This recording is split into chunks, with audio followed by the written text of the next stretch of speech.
Hello guys, welcome to the channel. Today I was able to find an integral that is a really good practice for your algebra. So let's dive straight into it. Cool, so here's the problem. And I gave a word of advice here to organize your working out because there's a lot of working out. So I think it's very likely that you'll make a mistake if you don't organize it. So I'm just going to pause for a moment for anyone who wants to try the integral. Cool, so let's dive straight into it. So I think the absolute first thing to see is that it's right now it's not in an integratable form. Because we have a high power on our denominator and we only have a constant on the numerator. So we have no chance really like this. But it looks like it's factorizable and that might lead to some kind of like partial fractions or it might reveal some kind of trick. So that's actually the first thing I did is I just factored out firstly x squared, just like so. And then the next thing to recognize is that we have a difference of two cubes here, which follows this formula, which is really handy. And if we say then that a is equal to x and b is equal to 1, and making sure that b is equal to 1, not minus 1, because it's the minus is already here, um, then we'll factor it out to produce this guy. So we can say x cubed minus 1 is equal to x minus 1 times x squared plus x plus 1. That's really good. And from here, this is really pleasant actually, because now we can use partial fractions and aim to write it in this form. So that is there you go. And whenever we have something new, like a new formula or expression, we should chuck a box around it. And now we should get to work with it. So the first thing to do is to multiply out all of these factors on both the left and right hand side. So we're just left with the 2 here.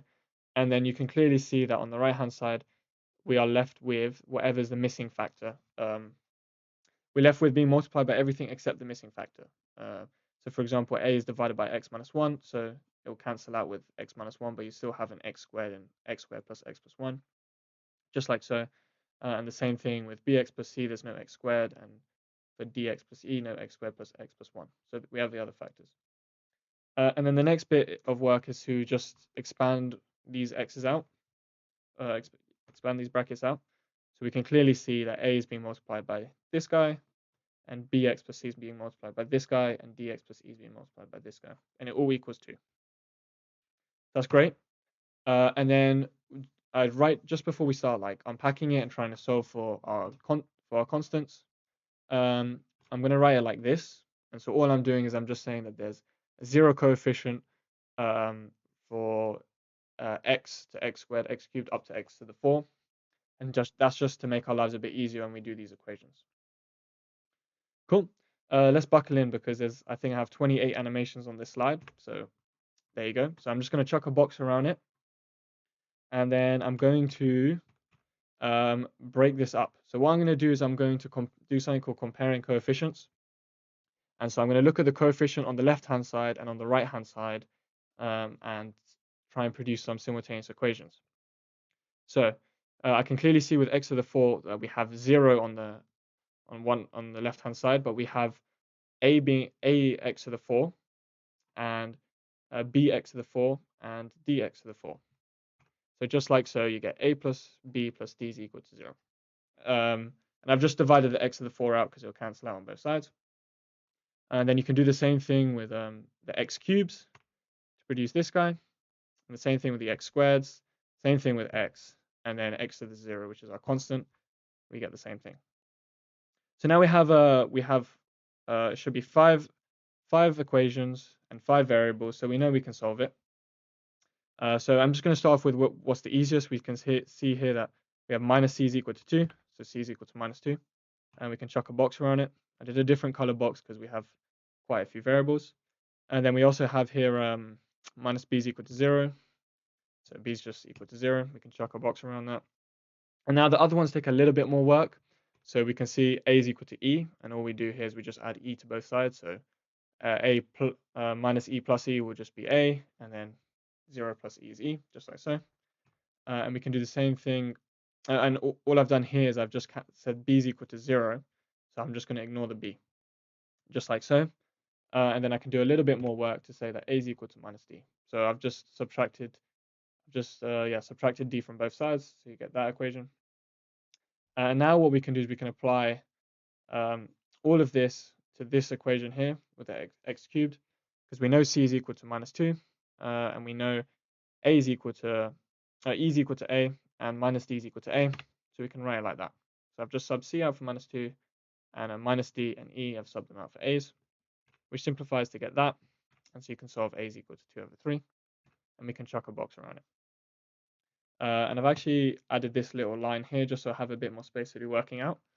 And what we have left, we have A, we have B, we have C. So now just looking at solving B, I'm just subbing out A for 2/3. So 2/3 is equal to minus D, so D is equal to minus 2/3, and we can chuck a box around it.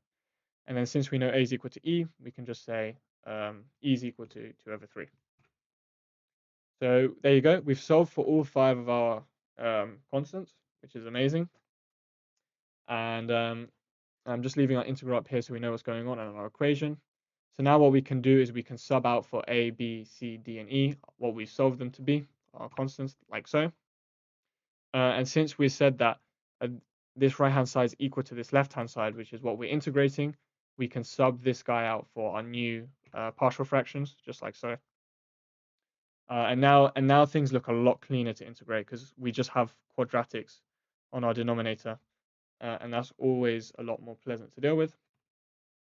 So I'm just going to quickly, from here, there's definitely faster ways to do it, but I just split the integral up into 2 different integrals. And the reason I did that is because these 2 chunks look like I can integrate them straight away, and this one looks like it needs a little bit more work to do. So I just thought I'm just going to integrate this and put it to the side. So here it's just a matter of when we have something over a linear function, it's always just going to be ln, the natural log of that function, and then this is just power laws. If you just write this as minus 2 times x to the minus 2, it'll just be, not power law, sorry, integrating a polynomial. So you get that guy. And what I'm going to do now is I'm going to chuck a box around it, and I'm just going to move it to the corner just like so, and I'm just going to focus on the integral I have left here. Cool, so this is what I have left to integrate.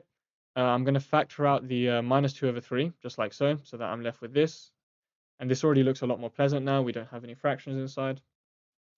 And here I'm going to try and take advantage of a reverse chain rule, because what I can see is that I have a function on the denominator, and we don't quite have the derivative, or we have closer the derivative on the numerator. So I feel like I can do some work to get there. And then I just need to also find what is the constant k that I need for this to hold true. Perfect. So if I say fx is equal to our denominator, x squared plus x plus 1, we can chuck a box around it because we're defining something new. Then the derivative is equal to 2x plus 1. And we can clearly see here that we have x minus 1, not quite the same. But what we can say is k is equal to a half. And the reason I'm saying that is because I can add or subtract a constant to to my fraction, and then I'll just have another fraction here. But I don't want to add or subtract another x because that's going to make my life complicated. So what I've just done is I've only looked at the x, and I've said, okay, we have the derivative as a 2x, and this is only 1x. So it's definitely, so I'm just focusing on that. K would have to equal half for this to hold true. And I'm seeing that I need a plus 1, or when you multiply by k, plus half. So what I've done now is I've just added 0 creatively. So I've done x plus a half minus 1. So plus half minus a half is 0. But now I have x plus a half here, where I know k is equal to a half, and it's ready to be integrated. So now I can just split it up into 2 different fractions, just like so. Cool. So now I just need to do a little bit of work on this fraction on the right. And luckily, it's not too bad when we just have a constant over a quadratic, because we can complete the square, just like so. And then we can take advantage of this equation, which is saying when we have something of this form, it's equal to 1 over a arctan x over a. We can clearly see that in this case, x would be x plus a half, and a is root 3 over 2, because we need to remember the square root. And so now everything looks ready to be integrated. If you don't, this is just a good formula to know. If you don't know the formula, you can prove it using x equals a tan theta. I've unfortunately not done a proof for this yet, so I'm considering to upload a proof if that's something you guys want. But just sticking with the integral now, what we can now it's ready to integrate, since we know here k is going to equal a half, and this is in a form ready to integrate. We can just integrate just like so, not forgetting our -2/3. And there's our half, and there we go. There's our answer. There's our applying of the formula. That's great. We can chuck a box around it now because it's the second part of our solution, and now we've integrated everything. So all I've done here is I've just slapped them back together. So the first box with the second box, and now it's just a matter of doing some simplifying.